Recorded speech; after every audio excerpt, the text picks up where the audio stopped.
बिस्मिल्लाहिर्रहमानिर्रहीम। मैं हूँ आपका मेज़बान तारिक चौधरी और आज है 30 जून, मंगल के दिन। अस्सलाम वालेकुम रहमतुल्लाह। आज हमें एक इंतहाई अहम और दिलचस्प खबर के हवाले से बात करना है, तोशाखाना रेफरेंस। इससे पहले कि हम तफसीलात में जाएं, आपसे गुजारिश है कि आप यूट्यूब पे तारिक चौधरी चैनल को सब्सक्राइब कर लीजिए, बेल आइकॉन को भी दबा दीजिए ताकि रोज़ाना जो हमने अहम बातें शेयर करना होती हैं वो सारी खबरें बर वक्त आप तक पहुंचती रहें। वीडियो को आखिर तक देखिएगा, लाइक कीजिएगा, शेयर कीजिएगा और अपने कमेंट्स और आरा से ज़रूर आगाह करते रहिएगा। तो चलते हैं आज की बहुत अहम और दिलचस्प खबर की तरफ। तोशाखाना रेफरेंस में, जिसमें पाकिस्तान के वज़ीर आज़म सैयद यूसुफ रज़ा गिलानी ने रियासत पाकिस्तान को मिलने वाली बैरूनी तोहफ़ाजात की गलत बख्शी करते हुए इंतहाई कीमती गाड़ियाँ जो रियासत पाकिस्तान की मिल्कियत थी वो नवाज शरीफ को दे दी, आसिफ अली जरदारी को दे दी। हालांकि उस वक्त नवाज शरीफ किसी हुकूमती ओहदे पे फाइज नहीं थे, अपोजिशन में थे, और उससे ये भी खुल के अंदाज़ा हो गया कि ये दोनों हुकूमतें मुका की हुकूमतें थी। पीपल्स पार्टी की हुकूमत नवाज रही थी इंतहाई कीमती और लग्जरी गाड़ी से, किसको? नवाज शरीफ को, जो बज़ाहिर उनके अपोजिशन में थे। और कभी लाहौर की गलियों में, लाहौर की सड़कों पे उन्हें घसीटने की बातें नून लीग की तरफ से की जा रही थी, और कभी उनका पेट फाड़ कर लूटी हुई मौल की दौलत को निकालने की बात की जाती थी। लेकिन असल में क्या था? लग्जरी गाड़ियाँ उसी आसिफ अली जरदारी की हुकूमत से ली जा रही थी और आपस में मुका था, फ्रेंडली अपोजिशन थी, लेकिन कौम को बेवकूफ़ बनाने की और पागल बनाने की कोशिशें दोनों पार्टियों की तरफ से इंतहाई शिद्दत के साथ की जा रही। तो इसी हवाले से तोशाखाना रेफरेंस में एहतसाब अदालत ने मुल्ज़मान आसिफ अली जरदारी और नवाज शरीफ की मुसलसल गैर हाज़िरी पर आसिफ अली जरदारी के वारंट गिरफ्तारी जारी कर दी है और नवाज शरीफ के खिलाफ इश्तिहारी करार देने की कार्रवाई शुरू कर दी गई है। इससे पहले अदालतें लंदन में मौजूद नवाज शरीफ के साहबजादों को पहले ही इश्तिहारी करार दे चुकी हैं और यह मौजूदा हुकूमत ये मौजूदा जो हुक्म है एहतसाब अदालत ने नवाज शरीफ और आसिफ अली जरदारी, यूसुफ रज़ा गिलानी और एजी मजीद दीगर के खिलाफ तोशाखाना रेफरेंस की समाअत के मौका पर दिया,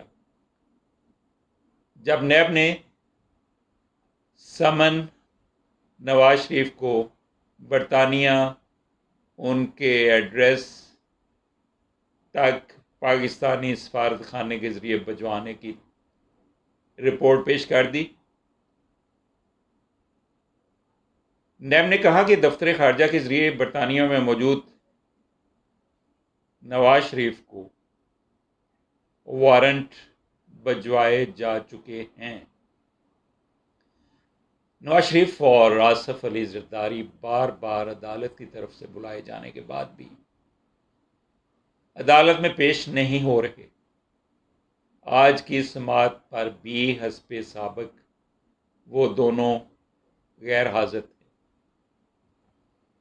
लिहाजा अदालत में नैब की तरफ से ये इस्तदा की गई कि आसफ अली जरदारी के वारंट गिरफ्तारी जारी किए जाएं। तो इस मौका पर बड़ी दिलचस्प गुफ्तगू हुई एहतसाब अदालत के जज और आसफ अली जरदारी के वकील फारूक एचनायत के दरमियान। फारूक नाइक ने इस मौका पर ज़ियाउद्दीन मेडिकल हॉस्पिटल की तरफ से आसफ अली जरदारी की मेडिकल रिपोर्ट पेश की। अदालत ने ज़ियाउद्दीन मेडिकल हॉस्पिटल की तरफ से आसफ अली जरदारी की पेश की गई मेडिकल रिपोर्ट पर अदम इत्मीनान का इजहार किया और उसे गैर तसल्ली बख्श करार दिया और कहा कि यह रिपोर्ट ऐसी कोई तसल्ली बख्श वजूह बयान नहीं कर रही जिनकी वजह से आसफ अली जरदारी को अदालत में हाजिरी से इस्तिस्ना दिया जाए। वकील जरदारी को बताया गया कि ये एक क्रिमिनल केस है जिसमें आसफ अली जरदारी को पेश होना ही है। आसिफ अली जरदारी के वकील फारूक एच नाइक ने फिर कहा कि अदालत ने साबिक वज़ीर आज़म यूसुफ रज़ा गिलानी को तो पहले से इस्तिस्ना दे रखा है कि वो अदालत में हाजिर ना हो। तो एहतसाब अदालत के जज ने फ़ौरन कहा कि उन्हें इस्तिस्ना उस वक्त तक के लिए है जब तक दीगर मुल्ज़मान पेश नहीं हो जाते। फारूक एच नाइक ने फिर बात करते हुए दोहराया कि आसफ अली जरदारी की उम्र ज़्यादा है और कोरोना का दौर दौरा है। तो एहतसाब अदालत के जज ने कहा कि आसफ अली जरदारी को कोरोना तो नहीं है, मैं भी तो अदालत में मौजूद हूँ। फारूक एच नाइक ने इस पर भी बस नहीं की बल्कि मज़ीद बात करते हुए वो कहने लगे कि जो ही आसफ अली जरदारी अदालत में आएंगे तो एक हजूम इकट्ठा हो जाएगा,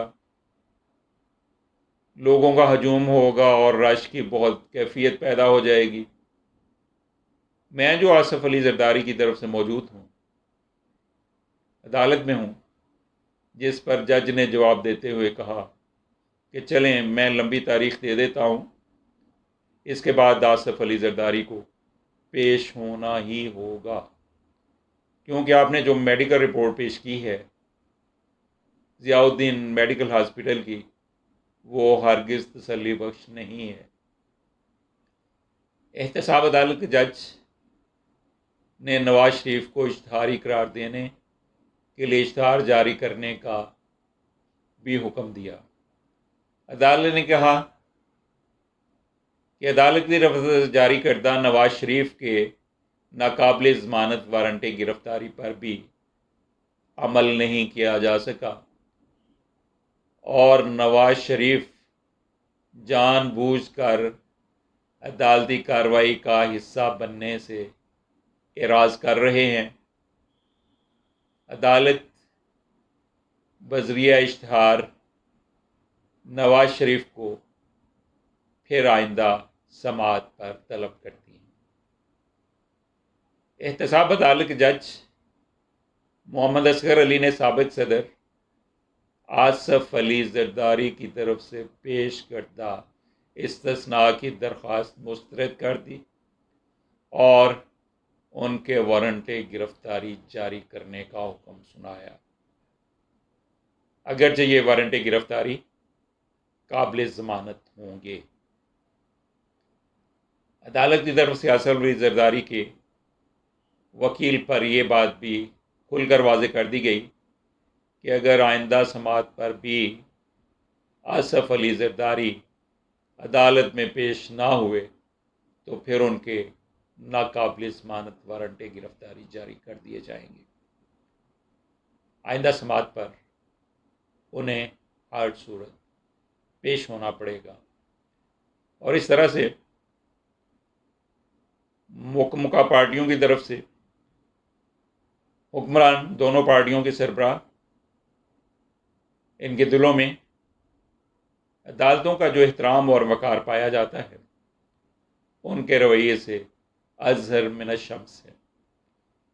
किस तरह करप्शन केसेस में अदालतें उन्हें बार बार तलब कर रही हैं और वो बार बार दानिस्ता जानबूझकर अदालतों में पेश होने से एराज़ कर रहे हैं, कभी किसी बहाने के साथ और कभी किसी बहाने के साथ, और उन्हें इस चीज़ की भी कोई परवाह नहीं है कि पाकिस्तान के साबिक़ सदर या वज़ीर आज़म को अगर इश्तिहारी करार दे दिया जाए, अगर मफरूर करार दे दिया जाए, तो पाकिस्तान के इमेज पे बैरून दुनिया में कितना बुरा असर पड़ता होगा। तो पाकिस्तान के इमेज को बचाने के लिए ही उन्हें अदालतों में पेश हो जाना चाहिए, लेकिन लूटी हुई दौलत से मोहब्बत इस कदर है कि वे कभी भी नहीं चाहते कि लूटी हुई दौलत में से एक पाई भी अदालतों के ज़रिए पाकिस्तान दोबारा से हासिल कर सके। लिहाजा वो अदालतों में पेश होने से बार बार एराज़ कर रहे हैं और अदालतें उन्हें बार बार बुला रही हैं, और फिर अदालतें उन्हें वारंट गिरफ्तारी, कभी काबिल ज़मानत और कभी नाकाबिल ज़मानत, और उन्हें इश्तिहारी करार देने की कार्रवाइयाँ करने पर मजबूर नज़र आती हैं।